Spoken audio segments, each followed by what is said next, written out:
Bienvenue sur notre chaîne. C'était une froide nuit de novembre 2012, le 16 novembre, pour être exact, quand tout a basculé dans une petite maison tranquille de Willoughby Hills. Je n'étais pas là, bien sûr, mais j'ai passé suffisamment de temps à éplucher les détails pour avoir l'impression de le voir. Une adolescente de 13 ans, Meghan Cannell, réveillée en sursaut par les aboiements d'un chien et des cris qui déchiraient les murs. Elle a dû trébucher hors du lit, le cœur battant, sans savoir dans quoi elle allait mettre les pieds. Lorsqu'elle a poussé la porte de la chambre de sa mère, le monde qu'elle connaissait s'est effondré. Sa sœur adoptive, Sabrina Zunick, du haut de ses 16 ans, se tenait là, un couteau à la main, du sang partout. Et Lisa Cannell, sa mère, la femme qui avait recueilli des enfants comme Sabrina pour leur donner une chance de réussir, avait disparu, étalée par terre, poignardée à de si nombreuses reprises qu'il était difficile à imaginer. La voix de Meghan lors de cet appel au 911, je ne l'ai pas entendue moi-même, mais j'en ai lu suffisamment pour imaginer la panique, la façon dont elle a dû être horrifiée lorsqu'elle a appelé à l'aide. Elle n'était qu'une enfant, plongée dans un cauchemar que personne n'aurait pu voir venir. Les policiers sont arrivés rapidement, déferlant sur une scène digne d'un film d'horreur. Lisa était morte, aucun doute là-dessus, 178 coups de couteau, dirait-il plus tard. 178. Je n'arrête pas de retourner ce chiffre dans ma tête, essayant d'imaginer la frénésie, la rage, le chaos absolu.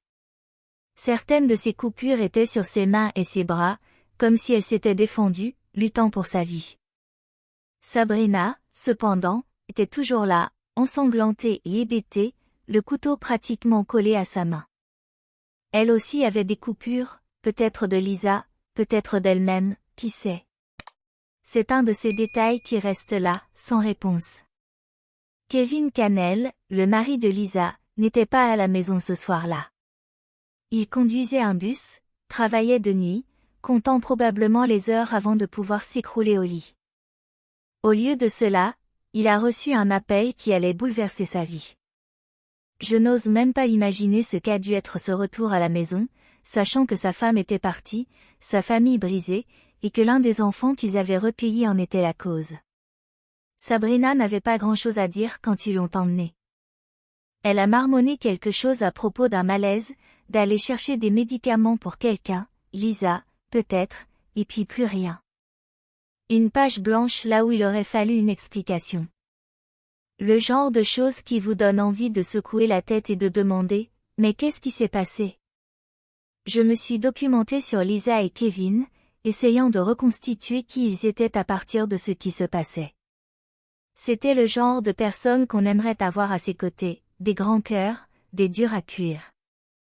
Lisa était une assistante sociale, une vraie, pas seulement ponctuelle, mais qui vivait pleinement. Elle et Kevin avaient accueilli des enfants pendant des années, ouvrant leurs portes à ceux que le monde avait malmenés. Sabrina était l'une d'elles, une adolescente au passé difficile et aux ennuis les plus fous. Ils l'ont quand même accueillie, lui ont offert une chambre, une famille et une chance.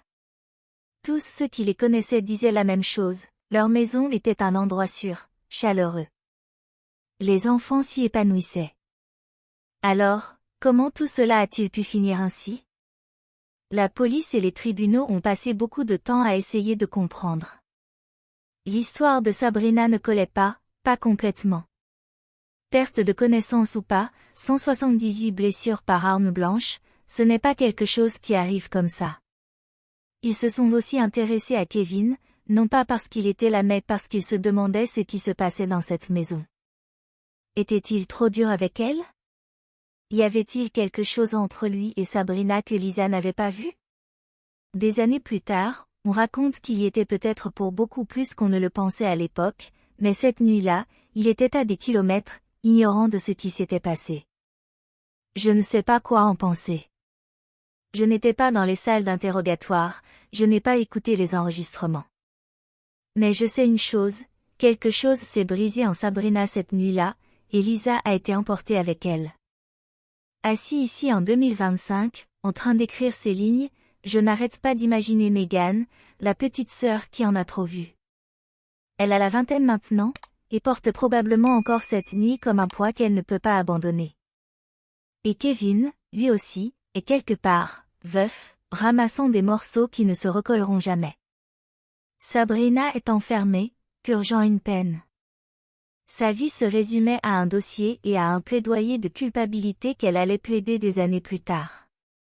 Mais en 2012, tout était encore à vif, tout frais, et Willoughby Hughes était sous le choc. Ceux qui avaient salué Lisa dans la rue, qui l'avaient vue à des événements scolaires ou autres, n'en revenaient pas. Comment une enfant peut-elle s'en prendre à la femme qui l'a sauvée? Je n'ai pas de réponse claire.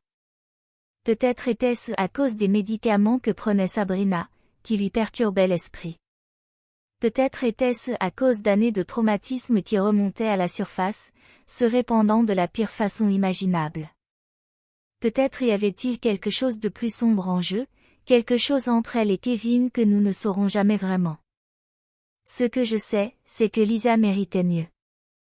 Elle avait 37 ans, elle s'était investie corps et âme dans des enfants qui avaient eu une mauvaise passe, et elle l'a payé de toutes ses forces. Sa mort a été un coup dur, non seulement pour sa famille, mais pour tous ceux qui ont un jour essayé de faire le bien envers autrui. Ça me fait aussi penser au placement familial. Je ne suis pas experte, mais pas besoin de l'être pour voir les failles. Lisa et Kevin étaient au cœur de l'action, prenant en charge des enfants avec un bagage que la plupart d'entre nous ne pouvaient pas gérer. Mais où était le soutien? Le système est débordé, il l'a toujours été, et les familles comme la leur doivent jongler plus que quiconque ne le devrait. Sabrina n'était pas une délinquante quelconque. C'était une fille qui s'était engagée à aider, et à un moment donné, cette aide n'a pas suffi. Ce n'est pas une question de reproche, c'est juste la réalité. On exige beaucoup des familles d'accueil, mais quand les liens se rompent, c'est la chute libre. En écrivant ces lignes, j'en ressens le poids, le désordre, la douleur. Je n'étais pas là pour sentir le sang ni entendre les sirènes, mais j'en ressens encore l'écho. C'est l'histoire d'un amour qui n'a pas triomphé, d'une maison transformée en scène de crime, d'une enfant qui a perdu sa mère et d'une autre qui a gâché sa vie. C'est laid, humain et vrai. Lisa est partie, mais elle n'est pas oubliée, ni par moi, ni par quiconque est tombé sur cette histoire par hasard. Et c'est peut-être là le but, continuer à la raconter, à se demander pourquoi, à espérer que nous trouverons comment empêcher la prochaine. Merci d'avoir regardé, j'espère que cet épisode vous a plu. Si c'est le cas, n'oubliez pas de cliquer sur le bouton « J'aime » et de vous abonner si vous voulez en entendre davantage. Pouvez-vous nous dire dans les commentaires où vous vivez et quelle heure il est dans votre pays?